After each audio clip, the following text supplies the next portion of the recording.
Bienvenue à la première édition de Par la bande, le talk show du 34e Festival Québec BD. Je m'appelle Raymond Poirier, j'aurai le plaisir de vous accompagner au fil d'une multitude d'épisodes qui s'intéresseront chacun à diverses thématiques. Donc on part d'une œuvre, cette œuvre nous inspire un thème et on explore donc ce thème en compagnie de différents intervenants et intervenantes, tous liés à la bande dessinée québécoise. Et pour commencer, eh bien, on plonge cette semaine donc dans la vulgarisation scientifique. On aura ici au micro de Par la bande donc plusieurs invités, Richard Valran entre autres avec les Labora, Martin PM, vulgarisateur scientifique. On aura également Karine Gotto et Mathieu Lampron autour des oiseaux philo. Et tout ça dans le contexte d'une émission qu'on a choisi de lier et de rattacher à la bande dessinée Vous avez détruit la beauté du monde. Une bande dessinée d'Isabelle Perrault, André Sellard, Patrice Corriveau et Christian Quesnel. Une bande dessinée qui s'intéresse à une thématique qui n'est pas facile, pas évidente à traiter, le suicide, mais par le biais justement de la science et de recherche et de travaux scientifiques. Donc, d'où la thématique. Et également, un album qu'on souhaitait amener dès le départ dans le contexte de Par la bande. Pourquoi? Ben parce que hier, pour ceux et celles qui ont regardé les prix BDS Cosa, eh bien, l'album s'est vu mériter le Grand Prix de la Ville de Québec. Alors donc, pour plonger d'entrée de jeu dans la vulgarisation scientifique, mais nous sommes en compagnie du dessinateur et auteur Christian Quesnel. Bonjour. Salut Raymond, merci pour l'invitation. Et d'entrée de jeu, en fait, la relation avec Vous avez détruit la beauté du monde, c'est venu des chercheurs eux-mêmes. C'est les chercheurs qui, à un moment donné, se sont dit, ben nous, on veut communiquer nos travaux de recherche et on veut le faire par le biais de la bande dessinée.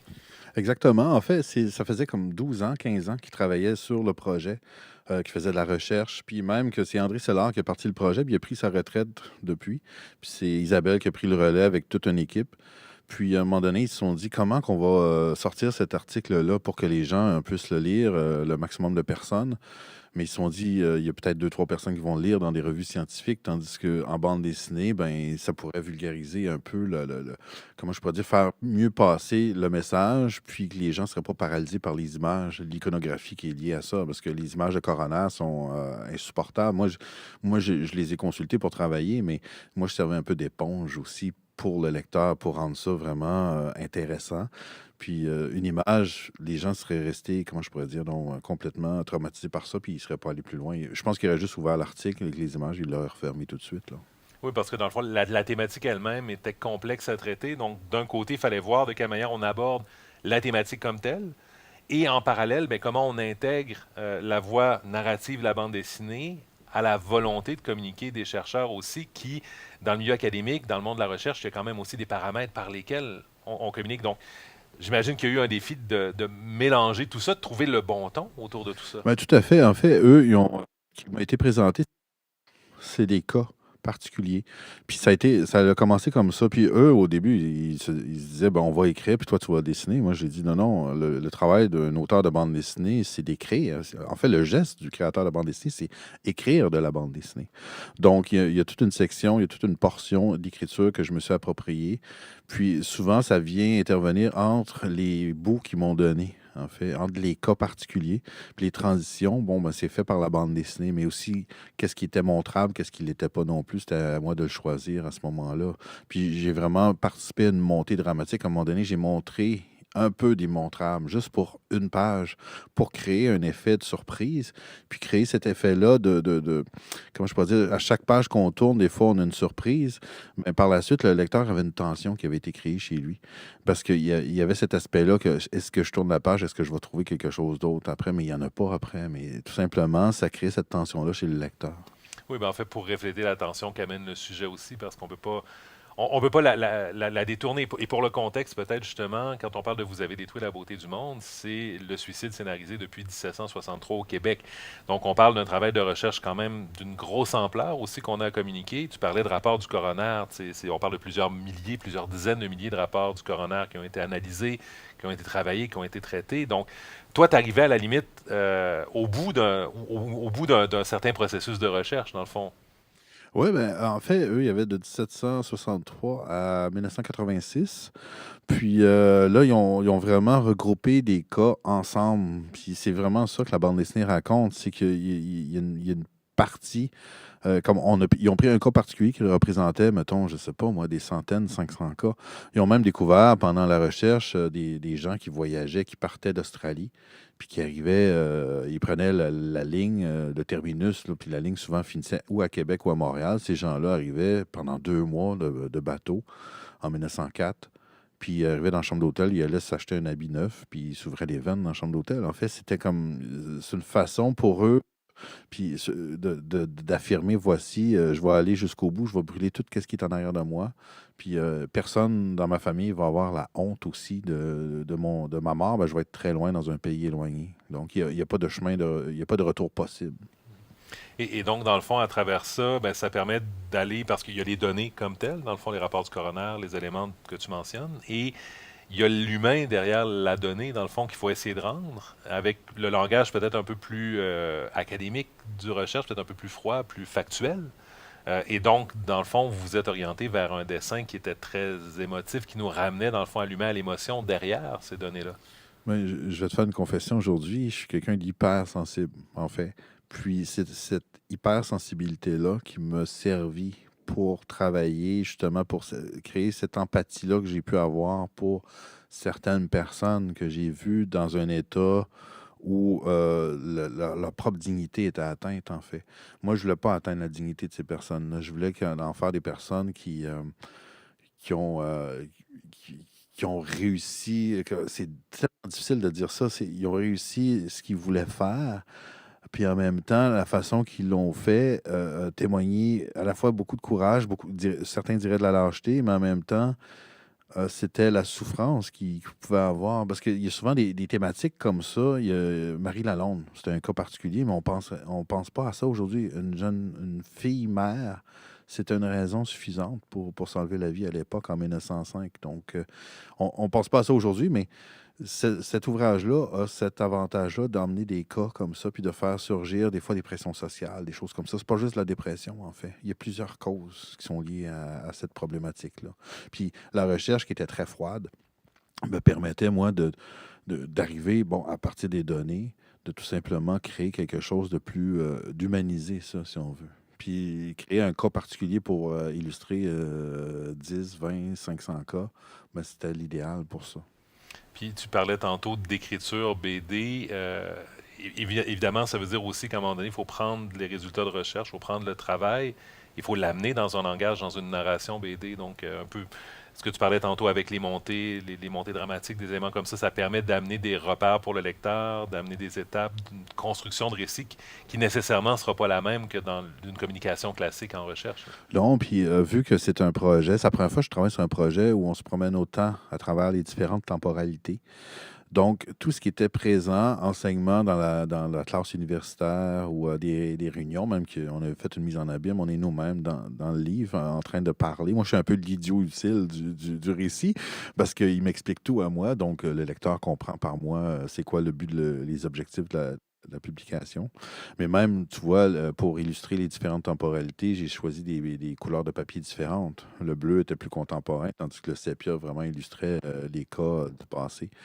Il a vraiment fallu tout prendre les codes de la bande dessinée qui sont présentes dans le dispositif, puis les orienter vers la narration de cet ouvrage-là, qui était complexe au départ, là, parce que la narration, en fait, c'était des discussions entre profs puis avec des étudiants. Mais comment t'emmènes ça? Parce que ça se promène des années 1800 aux années 60. C'est quand même assez... ça peut être complexe au départ. Et donc, l'idée, c'est que la BD réussit à l'ancrer, à la simplifier, à la synthétiser. Et dans le fond, on revient un peu à ce qu'on disait au départ, dans le fond, à l'amener vers un autre public, vers un plus grand nombre de lecteurs que nécessairement ce qu'il y aurait eu en restant dans un cadre plus académique, plus Ouais, classique. ben le but, c'était de l'humaniser, de rendre digeste ce qu'il n'était pas nécessairement. Puis, c'est comment je pourrais dire? C'était pour vraiment s'adresser à un public le plus large possible, effectivement. Mais c'est sûr que les gens, c'est un album quoi, de 70 planches peut-être. On dresse un portrait vraiment très général, en fait, de certains cas, mais c'est pour. ah, Le but, c'est pas tant d'informer sur tous les cas, de tout raconter, mais c'est d'empêcher les gens de se fermer les yeux, en fait, devant cette thématique-là. Puis de façon scientifique. Alors évidemment, c'est un peu ce qu'on va explorer au fil des prochaines minutes avec différents invités. J'ai envie de te mettre en relation avec d'autres auteurs et autrices qui ont exploré différents pans justement de la vulgarisation scientifique autour de sujets qui ne sont pas toujours évidents. Alors on va explorer ça ici à Par la bande, mais peut-être avant, question de se donner un peu des idées de lecture, ben, j'aurais envie de céder la parole à Marie-Hélène Vaugeois de la librairie Vaugeois pour nous faire quelques propositions, quelques idées de textes, de BD à découvrir autour de la vulgarisation scientifique. Bonjour tout le monde. Cette semaine, à Par la bande, on va vous parler de BD qui parlent de science. Moi qui n'étais pas du tout une férue de science, je me rends compte qu'en bande dessinée, j'aime plutôt ça. Ça a été ma découverte des derniers jours. Première BD que je vais vous parler, c'est une série faite par Hubert Reeves qui s'appelle la série Hubert Reeves nous explique aux éditions du Lombard. Il y a 3-4 titres disponibles pour le moment. Pour les jeunes encore, s'ils veulent s'amuser, pour réaliser que les sciences est amusant, il y a les expériences de mini-Jean qui existent, qui sont vraiment drôles. Donc, c'est l'agent Jean quand il était petit et qui se promène de planète en planète. C'est très rigolo. Depuis toujours, on connaît au Québec les débrouillards, depuis toujours, presque toujours, on connaît les débrouillards. Le dernier sorti, Les aventures de Hugo et Marjo par Jacques Ghosting, les carottes sont cuites, encore là, de l'humour scientifique, très amusant pour les enfants. Et ça se prend pas au sérieux, ce qui est parfait. Dans le même ordre d'idée, la liste des choses qui existent d'Iris et Caton. C'est sûr qu'il y a du délire là-dedans, mais les premières informations sont toujours vraies. Donc, on parle d'objets du quotidien. C'est très, très drôle. Moi, ça fait des super belles discussions avec mes enfants parce qu'on avait chacun notre objet préféré. Puis on s'en est parlé beaucoup. Dans le même ordre d'idée absurde, on peut pas passer à côté de Calvin et Hobbes et son fameux Transmogrifer, qui est la plus belle invention. Avec Calvin, on sait comment une boîte de carton peut devenir à peu près n'importe quoi, d'une machine à voyager dans le temps, à quelque chose qui nous transforme en ce qu'on veut. Une bande dessinée sur Marie et Pierre Curie, radioactive, qui brille dans le noir. C'est super concept, très intéressant. C'est une belle manière de découvrir ces grands scientifiques. Tiens, un autre petit clin d'œil humoristique. Le bestiaire des fruits de Sviane. On peut se demander qu'est-ce que c'est en science, mais Sviane analyse les fruits d'une manière en les notant selon plusieurs, le goût, l'aspect, la propreté, la commodité. Donc, son expérience de goûtage de fruits était finalement très scientifique. Grand succès cette année, livre super important. La bande qui raconte l'histoire. On revient un peu à Marie Curie.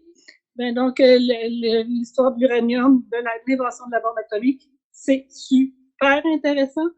Gros pavé, mais franchement, ça se lit super bien et on se sent intelligent. Une nouveauté qui vient juste de paraître, qui est si j'ai bien compris, c'est un doctorat. C'est le Québec qui est dans mon pays, donc c'est Emmanuelle Dufour qui a réalisé qu'elle avait voyagé partout dans le monde, mais ne savait pas nommer 5 peuples autochtones du Québec, alors qu'elle parlait quasiment des langues africaines, et a décidé de faire une enquête sur les peuples autochtones. C'est vraiment, encore là, super intéressant. Ça nous ouvre les yeux sur beaucoup de choses. Le dessin est magnifique.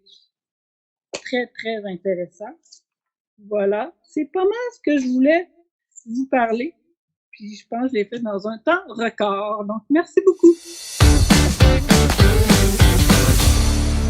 Alors, toujours dans le cadre de Par la bande, on plonge donc maintenant dans une discussion à trois. On a placé un peu les cartes avec Christian Quesnel.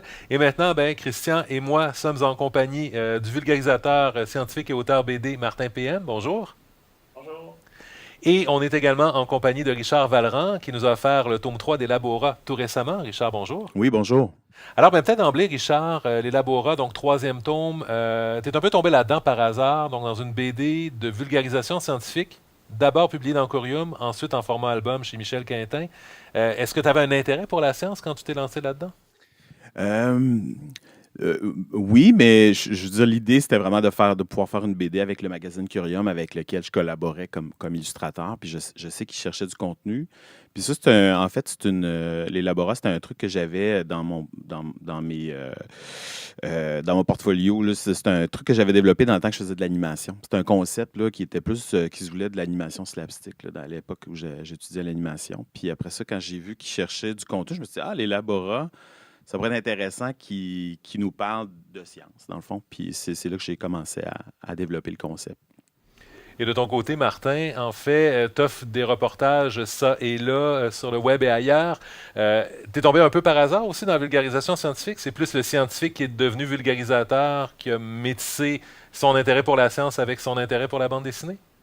C'est c'est pas mal ça. Ben moi, j'ai vraiment un intérêt pour le documentaire à la base, le reportage, donc pas seulement sur des sujets scientifiques, mais bon, étant biologiste de formation, j'ai quand même beaucoup d'intérêt pour des questions environnementales, des questions de la faune, donc un peu, c'est ça, j'ai mis un peu le bras dans le tordeur, puis je me suis mis à faire toutes sortes de collaborations avec différents milieux scientifiques, académiques, puis là, ça fait presque 2 ans que je suis en résidence artistique avec le réseau de recherche en santé bucco-dentaire et osseuse, qui a l'air vraiment pas sexy comme ça, mais c'est vraiment super intéressant. C'est un réseau qui a ouvert vraiment une résidence artistique là, où est-ce qu'on est 2 auteurs salariés un peu à temps perdu, puis on va faire des entrevues avec différents chercheurs. Donc, c'est vraiment un intérêt là, que j'ai en général pour la science, oui. Et qu'est-ce qui fait peut-être la richesse ou est-ce qu'il y a une notion de vocation où on dit, dans le fond, il faut travailler, il faut accompagner les scientifiques, il faut les aider à communiquer leurs résultats. Donc, il y a un désir un peu presque, entre guillemets, de service public à travers ça, que ce soit pour un public jeunesse, pour un public adulte. Est-ce qu'il y a... On se dit ça quand on fait un peu notre pain et notre beurre de la vulgarisation scientifique dans un projet ou dans une démarche plus large? Mais je pense que quand on fait appel à nos services, on fait appel au fait qu'on manipule le langage de la bande dessinée. Puis c'est ça que les gens veulent avoir, en fait, parce qu'on on va chercher, on a une façon, la bande dessinée a cette capacité-là de montrer sur plusieurs dimensions, texte, image et plus, des concepts qui peuvent être assez complexes. Puis la bande dessinée simplifie ça par le visuel. Donc, je pense que ça, c'est un des aspects que les gens viennent chercher. En fait, on fait comme si on traduisait, on fait une idée, mais on la simplifiait aussi, graphiquement. Et Martin, je t'entends opiner quelque chose qui se rejoint. Oui, ben, il y a une belle complémentarité entre le texte et l'image, puis il y a des choses qui sont plus faciles à montrer par le visuel, il y a des trucs qui vont être plus faciles par le texte, puis il y a des sujets aussi, c'est ça, soit par leur complexité, ou je pense à la BD de Christian, tu sais, c'est vraiment pas un sujet évident à aborder. Je trouve que la BD, enfin, il a super bien réussi, puis je pense que la BD, c'était vraiment un beau médium. J'aurais moins vu, par exemple, un documentaire vidéo là-dessus, tu sais, qui aurait été peut-être plus cru ou tu sais, il n'y aurait pas eu peut-être ce côté-là onirique où ça aurait été beaucoup plus difficile à faire d'évoquer le sujet sans le montrer de manière trop crûment ou trop pas aussi respectueuse que ça a été fait dans l'ouvrage. Donc, c'est vraiment, je sais pas, il y a un monde de possibilités, mais avec peu de moyens, dans le sens que, tu sais, une table à dessin, un crayon ou une tablette graphique, on peut faire beaucoup. Comparativement, c'est ça, je sais pas, du tournage ou d'autres types de médias. Et j'imagine que ça dépend de la capacité de l'auteur, puis on en parlait un peu, à filtrer l'information, à la synthétiser, à l'amener dans un langage BD aussi. Et ça, c'est pas nécessairement une voie facile. Quand on fait, par exemple, Richard, t'as quoi, une planche, 2 planches, 3 planches, pour expliquer des concepts qui sont parfois assez complexes. Dans le contexte d'un public plus jeune, il faut réussir à bien l'amener aussi. Ben, c'est sûr que c'est une commande qui est un peu différente là, dans le cas des laborats parce que le but, c'est vraiment de divertir en premier lieu. C'est ce que Curium m'avait demandé. Donc, évidemment, mon pari, c'est de dire que la curiosité, c'est intéressant. Tu sais, je veux dire, les jeunes sont curieux puis ont envie d'apprendre. Donc, si en plus on peut apprendre quelque chose en s'amusant, ben, tant mieux. Mais moi, je pars tout le temps du principe, je vais prendre un sujet qui me tente. Des fois, c'est des lecteurs qui vont me l'avoir proposé, mais souvent, de plus en plus, c'est des sujets que je me dis, ah, il me semble qu'il y a quelque chose d'intéressant. Si, par exemple, je parle du rire, ou récemment, j'en ai fait un sur les aurores boréales, tout ça. Donc, tu sais, ça part de la curiosité. Puis après ça, tu fais une petite recherche. Évidemment, j'ai 2 pages. Il faut y aller avec l'espace qu'on a. Ça, si tu as un album complet ou si tu as 4 pages ou 2 pages, moi, c'est 2 pages à tous les mois. Puis après ça, j'essaie de me dire, ben, je me limite à 3, 4 affaires que je vais apprendre aux jeunes. Tu sais. Donc, puis après ça, je fais de l'humour autour de ça. Tu sais. Donc, je m'amuse. Là. Et Martin, de ton côté, est-ce qu'on se donne un cadre aussi un peu comme ça? Évidemment, on est dans des reportages qui vont être lus par des adultes. C'est pas un peu le même contexte côté public, mais en même temps, l'espace reste limité, donc on peut pas tout dire de la recherche.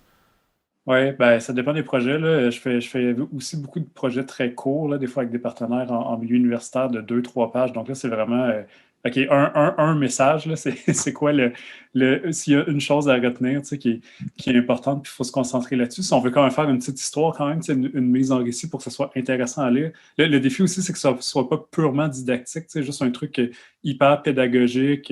On en a vu là, des trucs en BD un peu stéréotypés, là, où est-ce que c'est vraiment très documentaire, mais plate.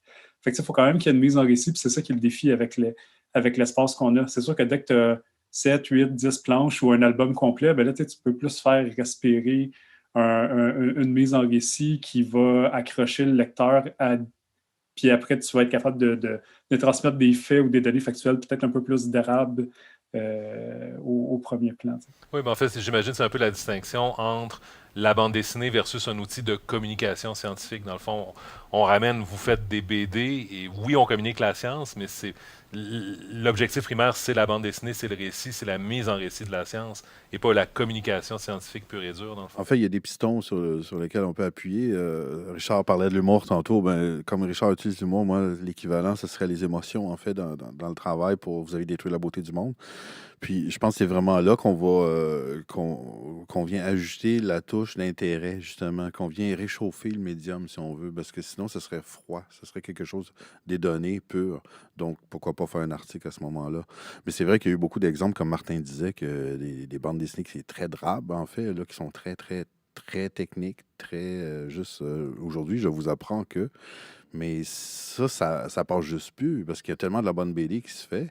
On peut tellement faire de la bonne bande dessinée qui rend l'apprentissage agréable. C'est ça le but d'utiliser la bande dessinée, en fait. Fait que si on lit une BD et c'est pas agréable, c'est raté.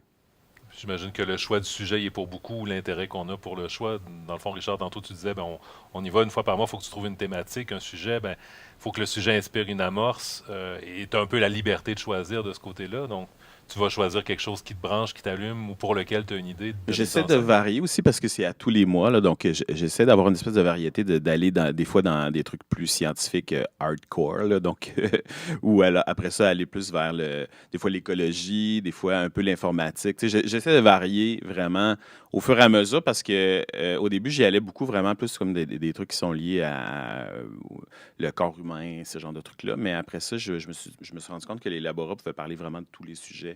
Donc, j'essaie de penser aussi à qu'est-ce qui pourrait intéresser mon lectorat, mais aussi, j'y vais beaucoup, c'est un peu égoïste, là, mais c'est ce que j'ai envie d'apprendre. Je me dis, si moi, j'ai du fun à apprendre ces choses-là, je vais peut-être ça va être plus facile de le traduire puis de rendre ça de façon ludique là, avec les lecteurs.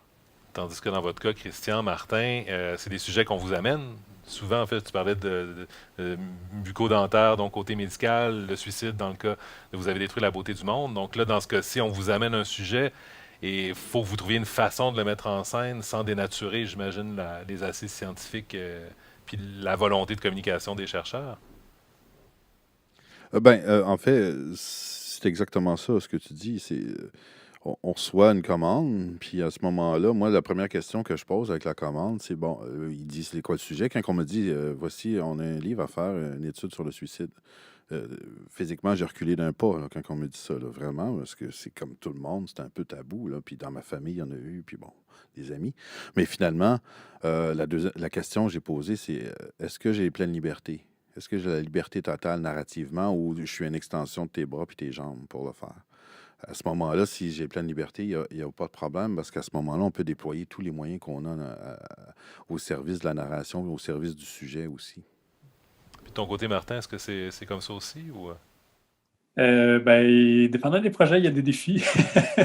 Il y a des chercheurs, il y a des scientifiques qui ont plus de facilité à lâcher prise puis à nous faire confiance, je pense. Puis il y en a d'autres qui sont. Tu sais, les scientifiques sont dans un mode de communication particulier, anti-scientifique, puis c'est justifié. Tu sais, ça se comprend, mais ils ont de la difficulté à se déprogrammer quand vient le moment de parler à un public plus large. Puis à laisser tomber toutes les petites nuances qu'ils doivent faire, le conditionnel, puis ou des détails qui ne sont pas importants pour l'espace qu'on a. Donc, il y a souvent un travail d'éducation. En tout cas, moi, j'ai souvent un travail d'éducation à faire de ce côté-là. Généralement, ça se passe très bien là, parce que là, je commence à avoir l'expérience de travailler sur ce genre de projet-là. Mais c'est quand même, c'est ça, il y a un accompagnement à faire souvent avec les professionnels là, pour les amener à comprendre c'est quoi la communication, c'est quoi la BD, puis c'est quoi la vulgarisation. J'imagine aussi, dans votre cas, Richard, Martin, Christian, vous n'êtes pas dans la même dynamique de travail non plus avec les auteurs ou avec les chercheurs. Martin, de ton côté, donc le chercheur va te confier sa recherche, tu vas partir avec ça, tu vas lui proposer quelque chose. Dans ton cas, Christian, c'est les auteurs qui sont venus et vous avez écrit ensemble, dans le fond, le livre, la bande dessinée. Richard, dans ton cas, tu fais des recherches, tu vas chercher l'information et ensuite tu la fais valider, entre autres, par l'équipe de Curium. Est-ce qu'il y a une méthode plus facile, plus difficile par rapport à votre approche de travail, des leçons que vous avez acquises peut-être en terminant? C'est un défi de synthétiser, en fait. Le truc, c'est toujours de synthétiser. Pour l'avoir expérimenté aussi avec des chercheurs, comme par exemple, récemment, je viens d'en faire une BD plus adulte, là, avec le magazine Quatre Temps là, de la revue du Jardin botanique, où il fallait faire une BD sur l'architecture des arbres. Donc, c'est un sujet plus aride. Mais en même temps, c'est intéressant parce que l'architecture des arbres, c'est des gens qui dessinent des arbres. Donc, il y avait l'aspect dessin là, qui était là, mais vraiment dans l'aspect scientifique. Mais j'ai trouvé ça vraiment plus difficile parce que il y a beaucoup plus de contenu Puis c'est aussi l'approche que tu prends aussi, parce qu'avec les Laboras, ce que je trouve le fun, c'est que j'ai des personnages qui sont un peu, qui permettent de mettre en scène ce que je veux montrer. Alors que là, souvent, quand tu pars du travail d'un chercheur, tout ça, c'est tes personnages, c'est qui? Souvent, ce qu'on va voir, c'est l'auteur qui se met en scène dans la BD en train de faire la recherche. Souvent, c'est quelque chose qu'on va voir. Ou sinon, tu mets en scène ton chercheur, mais là, à ce moment-là, est-ce que le chercheur va être à l'aise devenir un héros d'une bande dessinée? Je ne sais pas, je suis curieux de voir votre point de vue là-dessus. Ouais, je te dirais, des fois, c'est difficile d'illustrer justement les chercheurs avec qui tu travailles, comme dans Vous avez détruit la beauté du monde. Au début, Isabelle n'était pas trop certaine. Les deux autres, ça allait, mais Isabelle, c'était plus difficile. Puis finalement, c'est accepté. En fait. C'était un processus, j'imagine. Ça a contribué à un certain processus pour elle. Pour répondre à ta question, par rapport à l'écriture, c'est jamais la même chose quand je collabore avec des gens. C'est ça qui est drôle, parce que pour Mégantic, que j'ai fait après Vous avez détruit la beauté du monde, mais qui n'est pas encore sorti,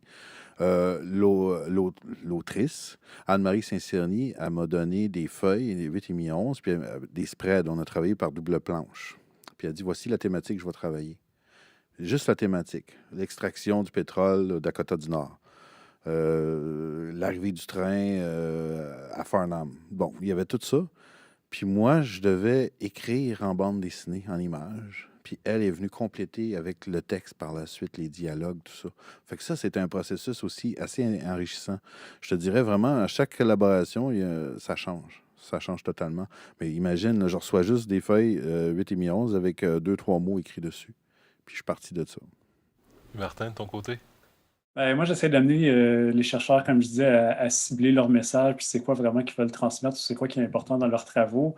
Après ça, je me laisse la place à l'interprétation, mais quand même assez tôt dans mon processus de création, storyboard, puis à chaque étape, je vais pas nécessairement valider, mais essayer de donner quand même un espace de co-construction. Tu sais, quand même leur montrer assez tôt pour qu'ils me disent qu'est-ce qu'ils pensent du concept, qu'est-ce qu'ils pensent de l'angle que j'ai donné. Puis la plupart du temps, ça se passe assez bien, mais il faut qu'il y ait quand même un espace pour que eux puissent quand même sentir qu'ils ont un certain mot à dire, mais habituellement, ils sont assez contents de voir un regard extérieur aussi sur leur travail, puis d'avoir vraiment, c'est ça, une lunette, là, quelqu'un qui prend un pas de recul par rapport à ce qu'ils font. Là. Ça donne quelque chose d'intéressant pour eux. Eh bien, Martin PM, Richard Vallerand, merci d'être passé à Par la bande. Et Christian, de ton côté, je vais t'inviter à te diriger vers la table à dessin, puisque sous la chanson Viva de Bermuda, eh bien, on t'invite à exécuter un dessin en direct. Avec plaisir.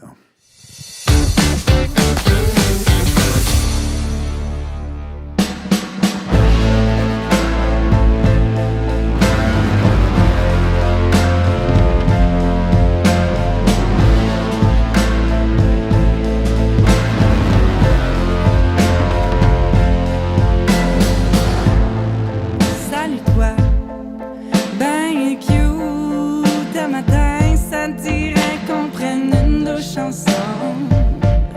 Oh que oui. Tu dis quoi si je te sèche les cheveux? Ouh, vas-y, brosse-les pendant que c'est chaud.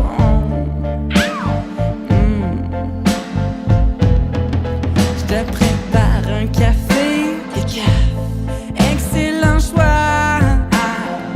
Veux-tu un peu de lait moussé sur le top de ton amour propre? Hey!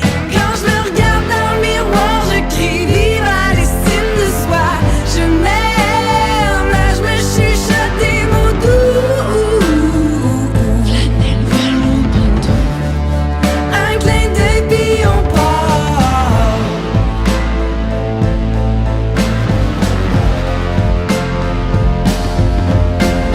Wow, t'es magnifique dans cette robe, compliment au chef. Elle fait sortir tes yeux, tes cheveux, tes seins, tes fesses, tout. Quand tu marches dans la rue, je te redresse la tête, recule les épaules. Fuck les radios, les idiots, les journaux, la porno. C'est toi la reine du monde. Quand je me regarde dans le miroir, je crie vive à l'estime de soi. Je m'aime, je me chuchote des mots doux.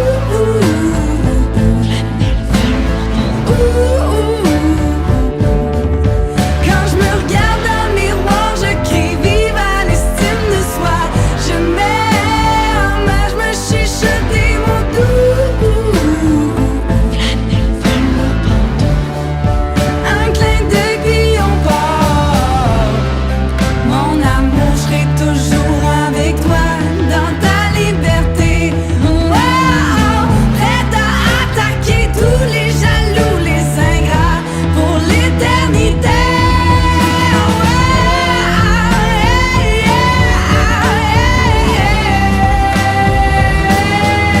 Quand je me regarde dans le miroir, je crie vive à l'estime de soi. Je m'aime, je me chuchote des mots doux.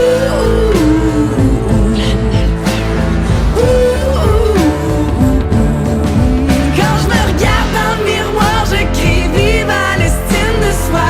Je m'aime, je me chuchote des mots doux.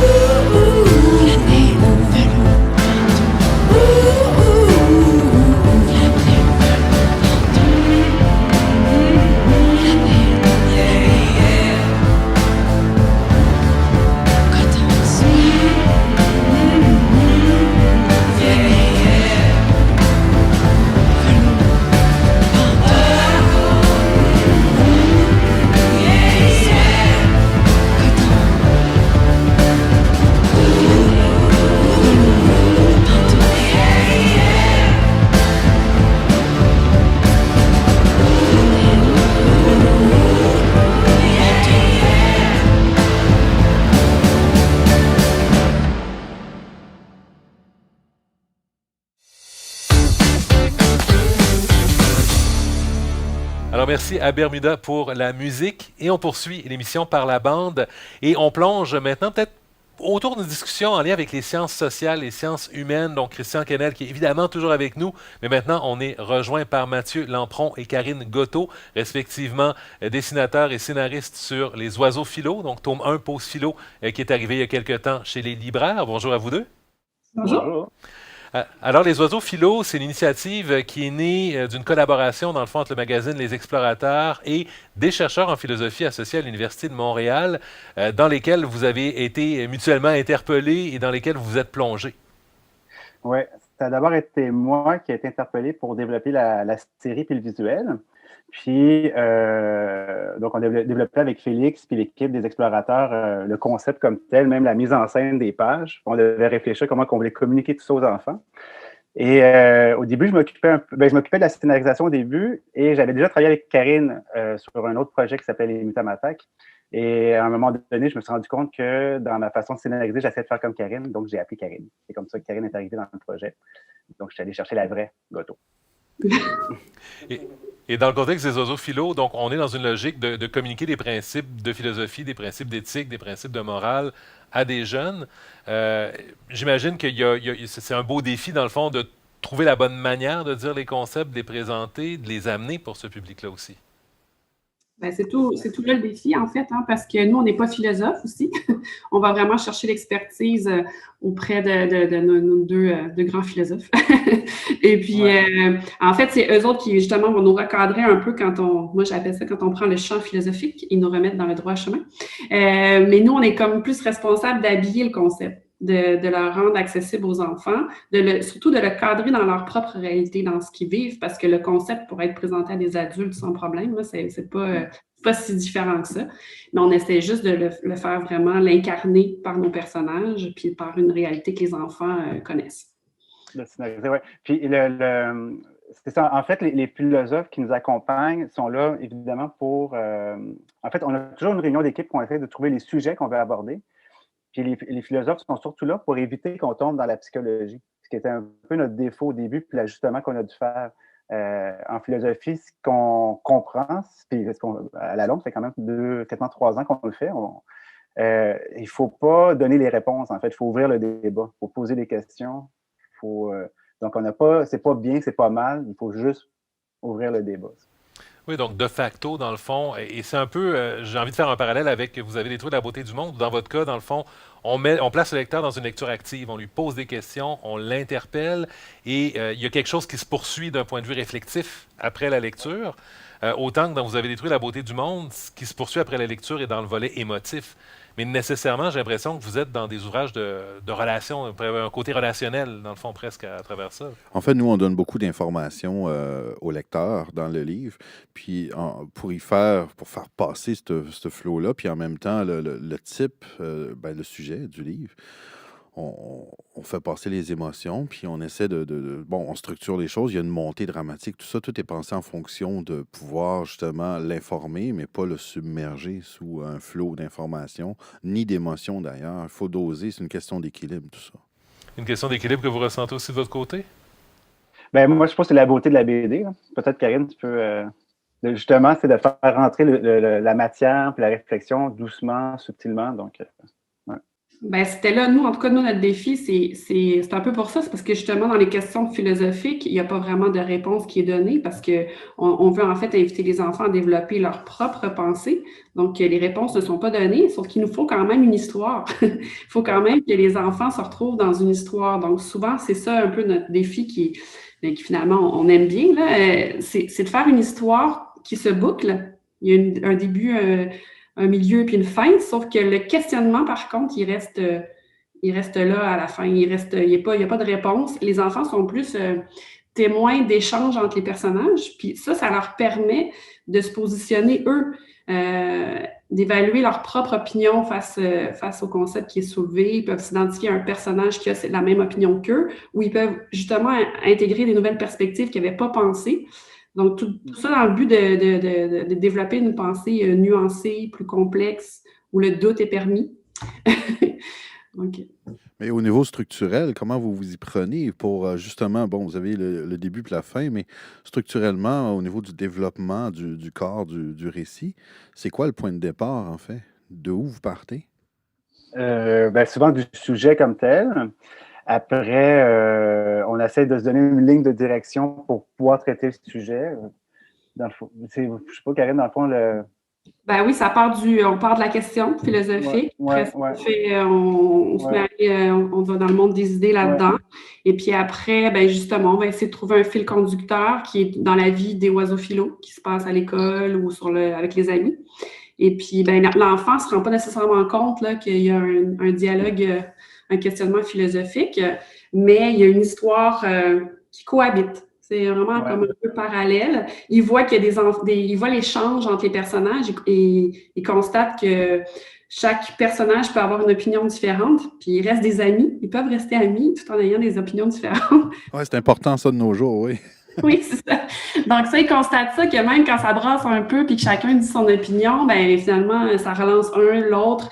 Ils vont chercher des solutions, ils vont s'interroger sur un sujet, puis ils vont chacun essayer d'être créatifs dans leur pensée, tout ça. C'est comme ça qu'on le mène. Puis c'est un peu, je pense, la même chose avec la BD sur le suicide. Je trouve que ça permet de sortir de l'incarner plus. Sinon, ça va être c'est une problématique, mais c'est tellement humain en même temps que je sais pas, moi, quand j'ai lu ton projet, c'est ça que je me suis dit un peu, c'est pas si loin, parce qu'on essaie de l'incarner, on essaie de mettre un peu d'humanité. Je sais pas si je me trompe, mais Oui, et puis le point que tu as apporté tantôt par rapport au fait que les jeunes, les enfants s'en aperçoivent pas nécessairement que c'est une question philosophique, tu sais, ça, c'est un coup de chapeau pour ça, vraiment, parce que à la lecture, là, moi, je la vois, parce que je suis adulte, là, bon, je la vois, mais je me mets à la place d'un enfant, puis tout à fait, là, ça passe super facilement. Il a même été question, à un moment donné, que je travaille avec un éthicien, en fait, sur une bande dessinée, donc ça m'a beaucoup interpellé à ce niveau-là. Puis j'aime beaucoup la notion d'incarner, en fait, parce que au bout du compte, c'est un peu un défi que vous avez dans les deux cas, où on se retrouve avec des concepts sociologiques ou des concepts philosophiques qui sont abstraits. Et dans le fond, dans le cadre de la vulgarisation scientifique, même avec l'ADN, même avec l'infiniment petit, on a quand même quelque chose qui existe, la cellule et le reste. Mais là, on est vraiment dans le monde du concept ou du populationnel, où ça devient peut-être plus difficile de l'illustrer ou de l'amener, donc de trouver ces assises-là pour permettre cette incarnation-là du concept dans la BD elle-même. En fait, il y a certains endroits dans la bande dessinée où vous avez détruit la beauté du monde qui étaient plus... il fallait pas trop que j'en montre pour pas avoir un modus operandi, justement, de comment faire tel acte ou tel autre acte. La voiture avec les tuyaux, je me suis fait dire, ouais, c'est proche. Donc, on était vraiment à la limite de ça. Donc, aussi, la bande dessinée, c'est quelque chose de montrer des concepts. C'est ça qui est intéressant, qui est fort avec la bande dessinée. Mais en même temps, c'est d'avoir une certaine retenue aussi, puis de omettre certaines images pour laisser le lecteur faire le lien, parce que le moteur du récit, c'est vraiment le lecteur, en fait. Quelque chose de ressenti, j'imagine, dans une échelle plus jeunesse dans votre cas, mais où on choisit justement ce qu'on montre, où on doit simplifier un concept qui est extrêmement complexe aussi, j'imagine, dans votre cas. Ouais, puis nous, il y avait toute la question du genre au début. Les personnages sont comme ça pour éviter justement qu'on associe une façon de penser à tel type de personne. Gars, filles, donc c'était vraiment un questionnement qu'on a eu au début quand on a développé juste le visuel. C'est comment pouvoir parler du sujet sans nécessairement genrer les interactions ou les réflexions des personnages, dans le fond. Donc, nous, c'était quelque chose en amont. Puis finalement, ça fait un truc assez coloré où tout le monde peut s'associer à n'importe quel des personnages. C'est pas genré du tout.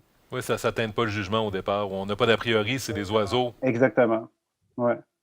Puis on essaie quand même aussi de toujours les mettre dans des... je compléterai par rapport à ce que tu disais tantôt, Karine, à les mettre dans des contextes aussi qu'ils connaissent.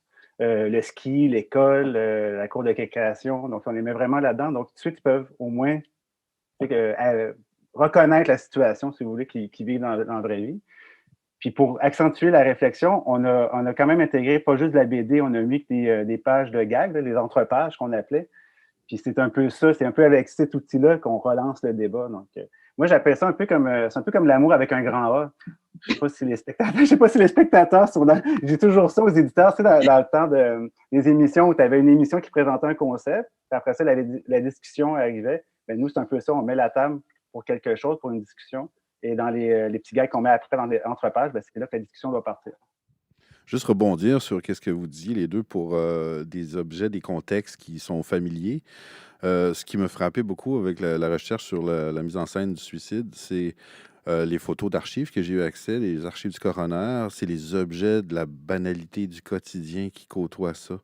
Puis ça, j'essaie de le reproduire dans le livre aussi, transposer dans l'objet un peu le drame humain qui est vécu pour pas montrer justement ce qui est pas montrable.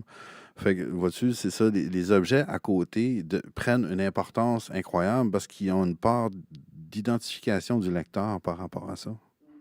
Puis la bande dessinée, tout le côté de ressenti là, par rapport à ton projet, je trouve que justement, c'est l'illustration, les couleurs, on ressent quelque chose. Là. Puis un peu, c'est ça, les sciences sociales. En fond, la bande dessinée, elle permet ça, d'aller chercher le ressenti aussi, sans nécessairement les mots. Là. je trouve que c'est ça apporte énormément. Évidemment, dans le cas des oiseaux philo, donc une belle introduction, une belle plongée donc, dans la philosophie pour le jeune public. Karine Gotteau, Mathieu Lampron, merci beaucoup d'être passé à Par la bande. C'est plaisir. Plaisir. Et Christian Quesnel, avant de se laisser, peut-être contextualisons un peu la démarche de Vous avez détruit la beauté du monde. Donc pour toi, ça s'inscrit aussi un peu dans un triptyque. Oui, dans le scientifique, mais aussi tranquillement vers le documentaire. Oui, je touche beaucoup au documentaire. C'est drôle parce que tout de suite après, vous avez détruit la beauté du monde. On m'a demandé de travailler sur Mégantic, le drame de Mégantic, qui était tout à fait dans la même lignée au niveau de l'utilisation du dispositif de la bande dessinée dans le drame, puis aussi un côté délicat, parce que ça fait pas si longtemps que ça s'est passé, puis tout ça. Puis là, présentement, lui est terminé, mais je vais travailler, je suis en train de travailler aussi sur Dédé Fortin, donc ça aussi, veut pas, c'est pas tout un livre comme ça, parce qu'il y a une période très, très joyeuse dans la vie d'André Fortin. Puis d'ailleurs, c'est ça, c'est le contraire de la mise en scène suicidaire, parce que la mise en scène suicidaire d'André Fortin a comme mis un couvercle sur tout le reste qui était extrêmement joyeux quelque part. Donc, c'est de détricoter ça puis de ramener vraiment ce qui a été lui comme homme. Puis j'ai tellement de documents que je peux le faire parler lui-même en utilisant ses propres textes. Et évidemment, en lumière de tout ça et en lumière des discussions qu'on a eues, évidemment, on parle de vulgarisation scientifique, de science. On déborde un peu vers le documentaire aussi à travers tout ça. Est-ce que tu as des suggestions de ton côté comme auteur, comme lecteur, des idées de lecture à proposer aux gens qui nous écoutent? En fait, je trouve que comme introduction à la bande dessinée documentaire, je trouve que Planche fait un super travail. Il y a des chroniques aussi. La revue Planche, moi j'en ai découvert comme ça. On a vu Martin PM tantôt. J'ai aussi un album de bande dessinée qui s'appelle Un printemps à Tchernobyl, qui est vraiment incroyable, d'une grande finesse et en même temps autobiographique, vu que c'est l'expérience du dessinateur, de l'illustrateur à Tchernobyl comme tel. Fait que ça, c'est des titres que je trouve intéressants, effectivement. Il y a eu un titre aussi, j'oublie toujours le titre, mais écoute, ça a été publié chez Éco-Société. Samson Dunlop. Oui, comment les paradis fiscaux ont ruiné mon petit déjeuner. Merci beaucoup. Celui-là, je trouve qu'il est extrêmement bien fait. Avec humour, légèreté, on aborde aussi des concepts, quand on parlait de concepts tantôt complexes, qui sont difficiles des fois de comprendre comme ça textuellement. La bande dessinée, là, c'est une belle démonstration de ce que la bande dessinée est capable de faire pour schématiser puis informer les gens. Oui, en fait, puis j'ai l'impression que tout ce qu'on a discuté au fil de la presque dernière heure, dans le fond, c'est au bout du compte sur la capacité, l'intérêt du médium pour présenter simplement ou efficacement des concepts qui peuvent être extrêmement complexes, qui peuvent être extrêmement denses, qui peuvent être extrêmement sensibles aussi, mais dans le fond, ça devient un beau médium pour passer tout ça, pour le proposer. Oui, je crois que la bande dessinée a cette capacité-là au niveau narratif de venir renforcer un message qui peut être aride, en fait, qui peut être difficile. Mais la bande dessinée, des fois, 4 cases noires, 4 carrés noirs sur un fond blanc, ça peut faire toute la différence. Ça peut participer à un langage. Puis ce côté systématique de cette narration-là en bande dessinée, parce que c'est vraiment un langage qu'on utilise, ça peut. Il y a tellement de potentiel qu'il n'a pas encore été pleinement exploité. Là, je suis convaincu. Il y a tellement de belles choses qui se font. On vit à une époque vraiment incroyable à ce niveau-là parce qu'il y a tellement de trouvailles. Alors, des découvertes à faire. Christian Quesnel, merci beaucoup. Merci de l'invitation, Raymond. Et c'est ainsi qu'on conclut ce premier épisode de Par la bande, donc ici à la Maison de la littérature de Québec. Donc, une présentation qui est faite dans le cadre du 34e Festival Québec BD. On vous invite à nous revenir la semaine prochaine. On va vous amener sur la thématique du futur après la catastrophe. À très bientôt. Merci d'avoir été à l'écoute.